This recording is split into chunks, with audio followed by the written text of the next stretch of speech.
прошлом месяце местные прохожие обнаружили нескольких брошенных котят на улицах городка Колумбус в США. Несчастные малыши так громко и жалобно пищали, что их невозможно было не заметить. Они остались одни, а их мамы не было рядом.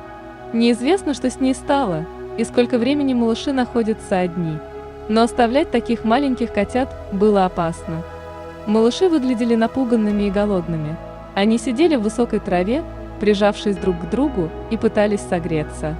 Один из них был в разы меньше и слабее своих братьев и мог долго не протянуть. Добрые прохожие связались с местной службой спасения, и малышей доставили в приют, где о котятах смогут позаботиться. Во время осмотра ветеринаром у малышей оказалось множество заболеваний, но у самого маленького котенка по кличке Пайпер обнаружили очень серьезную дыхательную инфекцию. Он также отставал в развитии, а его вес был критически низким.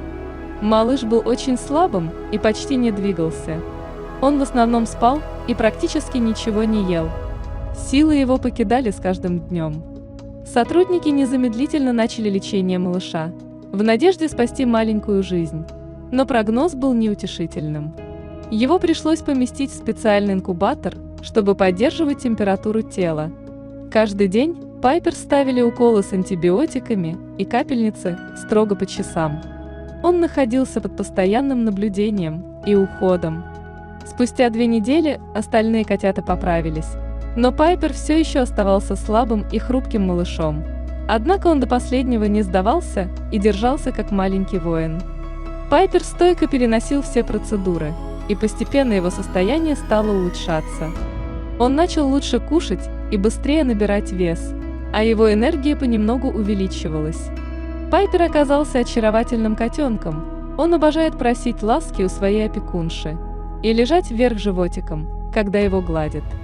Спустя неделю Пайпер полностью оправился от инфекции, он заметно окреп, оживился и даже начал понемногу играть со своими братиками и сестренками.